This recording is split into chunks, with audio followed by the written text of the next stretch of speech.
এখন আমরা দেখব সহজ পদ্ধতিতে বম্বে টোস্ট বানানোর। এর জন্য প্রথমে আমরা একটি কোটিং দেওয়ার জন্য একটি ডিম দিয়ে ময়দা দিয়ে লিকুইড তৈরি করে নিয়েছি।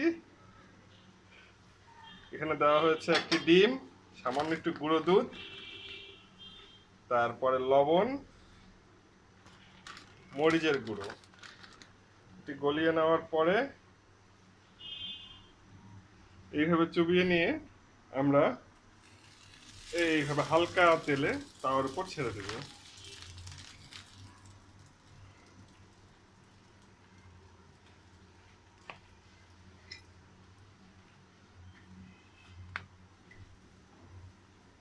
আমি আরেকটু দিয়ে দিচ্ছি।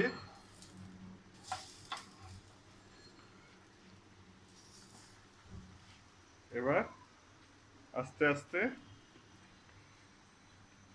উল্টিয়ে নিব।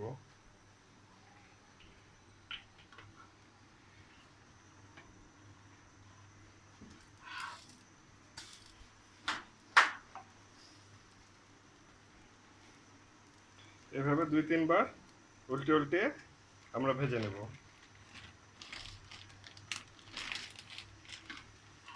তাহলেই তৈরি হয়ে গেল মজাদার বম্বে টোস্ট, খুবই কম সময়ে।